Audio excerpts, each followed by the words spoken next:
to another episode of 3rd and 3 with Coach Holmes. Coach, I can't believe it, we're in Season 4. That's hard to believe. Season 4 of 3rd and 3, which is pretty amazing. But also want to congratulate you as one of the longest tenured coaches in all of AA. I saw that. I believe your bride might have posted that up there celebrating you for everything that you've done. But you don't focus too much on all those things. I've heard all them plaques are just sitting in a box somewhere. You're not going to worry about that till you're retired. So let's talk about this summer, because I know that's got to have you excited leading into this season. I know we had a lot of great things happening between a half-pad camp and kids making workouts. Talk about that work that goes into preparing for this upcoming year. Well, Jason, everybody that's ever been a part of football understands that next year's team is always made during the winter and the summer of the year before. Our kids have done a tremendous job of accepting those responsibilities. We had, and I know we're going to get the list up of our young men, we had what we call Man of Summer. Used to, Man of Summer was easy to figure out because there was always one or two kids that got all their workouts out of everybody that was on the team. Now we've got, I think this year there was like 19 or 20 kids who didn't miss a single workout. And then we give our kids, they're able to miss up to 4 days during the summer months, family vacations, whatever it may be. And I think we had another 20 kids that fell within that range. So 2/3 of our football team got in all of what we consider required workouts. And then obviously our kids that weren't able to get all those in have gone back and done makeup, so they're all ready to go and ready to play in the first game and that type thing. So couldn't be more proud of that work ethic, the weight room during the course of the winter. I think we've probably got the strongest football team, pound for pound, that we've had since we've been here. And all of that, we hope, comes to leading toward a great season coming up this fall.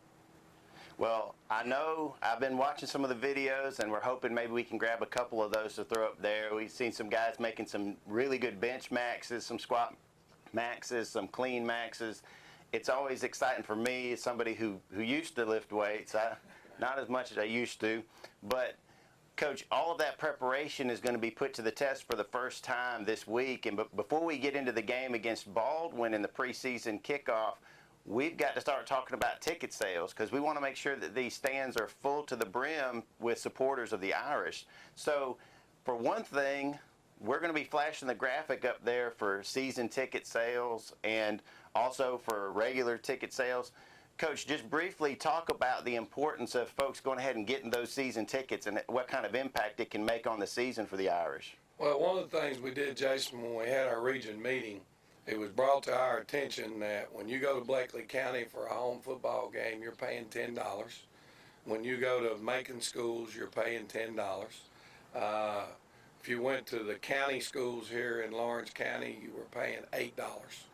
Our folks have been paying $7. We want to take care of our folks and give them the opportunity to continue to pay $7. But if you walk up at our gate on Friday night, it's $10 to get into the game at the Shamrock Bowl, because we don't want our people going somewhere else and paying 10 and their people coming here and paying 7. So what we've done is we've structured it this way. You can buy your season ticket, regular admittance season ticket, for $35. That's $7 a game. Simple math. Okay, or you can go to Dublin High School through the week of that home game and pick up that individual game ticket for $7. Now, if you walk up at the gate and you pay for them at the gate, they'll be $10. So we're trying to find a way to protect the loyal Dublin Irish fans. They show up, buy you season ticket. You don't have to stand in line or anything else. And reserve seating in the middle. Non-chairback seats are $9 a game, and if you have the chairback seat, it's $10 a game. That is if you buy the season ticket. And they're very comfortable seats. I've sat in plenty of them, not as frequently as I used to, because now I have to be on the sidelines. You're on the run all the time. I'm trying to hide from you. I make sure to slide over to the side so I can get photos of those young men doing fantastic things. But Coach, we want to go ahead and let's talk about that game for a second. Now, I know it's a preseason game, so we're going to be sending folks out there and trying to gauge where people look, be giving some looks to some folks that may not get as much action across the season just to see how they're going to face certain adversity. But when you look at this game, what are the things that, as Coach Holmes looks at it, what do you want to pull away from this game when you look at the film this weekend? Well, number one, for our returning starters, obviously with a new quarterback in the huddle and those type things, I'm very interested in seeing our game management, how we're able to get in and out of the huddle, no delay of game penalties, those type things. The game management, I think, as much as anything with our veteran players. Now, I don't know exactly how much my veterans are really going to play. The scrimmage will be set up. There's 2 9-minute quarters for best on best to start the first half. Then there will be 6 minutes put on the clock, and that'll be for backups. When we come back out the second half, and again, it's 2 9-minute quarters for the best on best, and then the last 6-minute quarters is for your youngest kids, the Right. JV type players. But for me, I know what several of these young men can do because they played for us last year and this and that. And to be able to judge where this football team is, we need some of our unexperienced players, kids that we're counting on to be Right. strong contributors, to get some live game action, to get the jitters out of the way before we open up for real the next week at ECI. Yeah, and that's going to be a really big test. I've been looking at that schedule, and we had this same schedule last year for the most part outside of the Kickoff Classic, but I'm going to tell you right now, one of the things that really surprised me was they're coming back, and we got to come back too. And all those teams are just as strong as they've ever been. And so one of the things that we have to do is make sure that we're supporting these young men in every way possible. I wanted to send a quick shout out to some of the parents that help us every Wednesday with the spaghetti dinners. They're about to start back, and we're going to have all kinds of things that these young men are going to need across the year. And one of the things I'm excited about is the fact that you guys are starting the SAT, ACT prep. We're not just talking about what's happening on the field. We're trying to prepare them for life. But, Coach, I'd be remiss if we didn't talk a little bit about something on the side of things. And this is going to sound kind of silly to some folks, but, you've got one of the more iconic mustaches in Middle Georgia, especially among the coaching profession. And so It's white. It's like my hair, They say that's wisdom, It's snow on the roof and fire in the furnace. So there you go. That's what we're going to account it to. But we thought it'd be neat to do something a little cute, and so we're starting a new segment. It's beginning this week. We're going to carry it on through the season, and basically it's We Mustache Coach a question.